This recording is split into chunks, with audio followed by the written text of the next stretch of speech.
nais malaman ng publiko kasi isa ka sa mga nag-facilitate ng pag-surrender ni Pastor Apollo Kibuloy. Can you give us details on that? Yes po, because during the time na lumapit sa akin ang board of directors ng QGC at with Attorney Bobby Torion na gusto nilang makipag-negotiate sa ISAP, Philippine Army. So, nung una, parang umiiwas ako dahil alam naman natin na very hot yung issues. But nung succeeding na tumatawag sila sa akin na kung sana matulungan sila na makipag-dialogue sa Philippine Army, so doon ako nag-umpisa na gumawa ng hakbang na nilapitan ko ang assigned na battalion commander dito sa 60 IB at sinabi ko na mayroong isang confidential dialogue na gusto ng board of directors ng QGC through Attorney Bobby Torion. So doon po ang nag-umpisa na nag-facilitate po tayo na mag-uusap po sila at alam po natin na yun ay tungkol sa kalagayan ni Pastor Kibuloy na gusto na siyang sumuko pero ang tiwala niya ay doon sa Philippine Army, sa ISAP. So doon nag-umpisa na ako ay nag-bridge para naman mag-abot itong dalawang grupo. So nung succeeding na mga four consecutive dialogue, so nabuo yung tiwala ng both parties at kahapon doon nag-desisyon at bago pa yon, so nung Saturday yun ang parang semi-final namin na nag-uusap at ang napag-usapan na maghintay ang ISAP sa final decision ng board of directors at ni Attorney Torion na sila mismo ang magdala kay Pastor Kibuloy doon sa area kung saan ang final na pinag-usapan na doon sunduin si Pastor Kibuloy. Dahil ang nakakaalam lang sa location ni Pastor ay doon sa meeting ay hindi po nasabi yun at sila na ang nag-facilitate yung board of directors ng QGC. Okay, sir, can you give us, kailan po nag-start nag-contact si Attorney Torion for that, you said, negotiation? Nag-start po ito noong August 30 at parang medyo malabo kasi hesitant tayo, hesitant din yung Philippine Army at si Attorney Torion din, siyempre may reservation siya palagi kung tama ba yung desisyon nila kasi nga dahil nga sa parang sobrang laki na ng conflict o chaos na nangyari doon sa UGC. So tayo naman sabi ko na kung ito ay para sa kapayapaan at matapos na ang gulong na to, so dapat lang siguro magtiwala yung both sides. Yung both sides na side ng ISAP, Philippine Army, and the side of the board of directors ng POGC. Okay. Okay, sir, I understand some of the na pag-usapan ay confidential, but can you give us when was the time na nag-agree na and ano po yung napag-usapan? Nung Saturday ito. So Sunday voluntary surrender si Pastor. Nung Saturday, yun ang naging semi-final na ang usapan na talagang decided na dalahin ng QGC Board of Directors with Attorney Torion si Pastor Kibuloy, and doon na napag-usapan lahat dahil ang Army naman din sabi ng Army during sa dialogue namin na wag namin alamin kung saan ang location ni Pastor Kibuloy dahil lahat po tayo ay nag-iingat baka magkaroon ng trouble during the transfer or pagdala kay Pastor Kibuloy na walang masisi doon sa kausap. So after doon, ako rin nag-decide na nandito na kayo sa almost final agreement na. So ayaw ko nang sumali. Kayo na. Dahil ang usapan doon na ang KOGC, si Pastor Kibuloy, pagdating na doon sa kamay ng mga ISAP,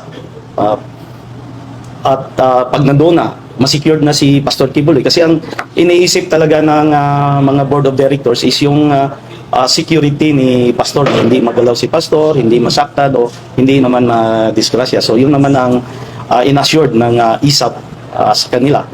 And pag nandoon na sa kamay ng mga ISAP ng Philippine Army, ay yun na rin ang time na tawagan si General Silo at si RD at lahat na PNP commanders assigned in Davao Region. Yun ang napag-usapan para naman na to confirm na nandoon na talaga si Pastor. Okay, so paano po yun? Kasi the PNP was saying na sumuko sa loob ng KOJC compound. Ano po ba talaga yung nangyari? Kasi from the structure daw siya lumabas eh. Yun Certain building. Yun ang hindi ko na alam. Dahil nag-out na nga ako sa negotiation noong Saturday. So doon na lang, hanggang doon. Kasi sabi ko, na-establish na yung tiwala nyo sa isa't isa. So mayroon na kayong trust and confidence at decided na maglabas si Pastor. So hanggang dito na lang ako nung Saturday meeting. So after that, nalaman ko na lang kagabi during I attending the Philippine Fraternal Order of Eagles meeting in Waterfront. Nag-text na sa akin na nandoon na, sumuko na po si Pastor Kibuloy. Was it through parang call or in-person negotiation with Attorney Torion? Sa ano doon, yung laman lang ng negosasyon namin na yung assurance ng Philippine Army. Kasi nga, di ba, PNP yung pumasok sa POGC. So, ang kanilang tiwala ngayon nandito sa Armed Forces, sa Philippine Army. So pinili nila yung ISAP na yun ang kausapin nila. Kaya yun din ang ginawa ko na makunik lang ang side ng ISAP through the Battalion Commander of 60IB, si Lieutenant Colonel Babading, para siya nang bahala at during the starting of the negotiation, nire-request din nila yung presence ko dahil nga parang ako ang maging third party o witness doon sa lahat ng pinag-uusapan na walang mangyayaring double cross sa negotiation during sa mag-decide na magsuko si Pastor Kibuloy. Sir, personal, yung negotiation, personal. Yes, personal po namin ginagawa with Attorney Torion at yung board of directors ng KOGC. Sir, On what terms? With ISAP. On what terms po yung specific na napagkasunduan? Ano? Bago sumuko si... Ano po? Ano po yung specific na on what terms po yung nakapagsunduan bago nakapag-decide po si Pastor na okay, sige, susuko po? Hindi ko na alam kung anong reason. Basta ang pinapacilitate ko lang doon is yung pag-uusap ng between two sides, the Philippine Army, the ISAP, and the side of KOGC with Attorney Bobby Torion. Siguro kita natin na pagod na siguro. Pagod na ang lahat. Sir, if I'm not mistaken, may nag-surrender din ng mga NPA leaders sa inyo. At ngayon, ikaw din yung naging tulay sa pagsusuko. Siguro nakitaan lang tayo ng tiwala sa atin na kung paano tayo mag-handle ng negotiation na kumbaga honest to goodness tayo na makipag-usap hanggang sa mai-deliver natin yung pinag-usapan. Sir, may I know, bakit kaya ikaw ang napili? Meron ka bang personal connection with the Kibuloy? Wala kaming personal connection po ni Pastor, pero si Attorney Torion, siya po yung naging legal counsel ko nung nasuspindi po ako ng 3 months. So hanggang ngayon may existing trials kami na hinaharap. Siguro yun din ang nagtulay dahil nung nakasama ko na si Attorney Torion, nalalaman din niya yung history, yung background ko na yung mga LPs din dito. Ako ang kapartner ng Philippine Army in performing the programs of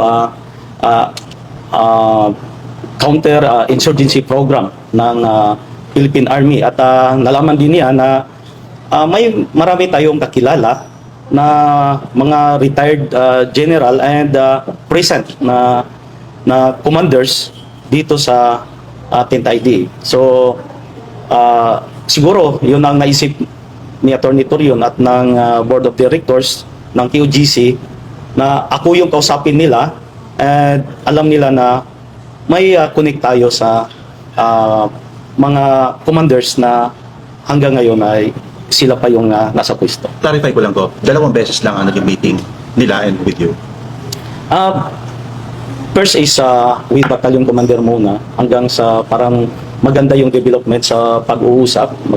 Na-establish na yung parang kumpiyansa o so tiwala. So before Saturday, bumaba na yung Deputy Chief ng ISAP si Colonel Ruiz.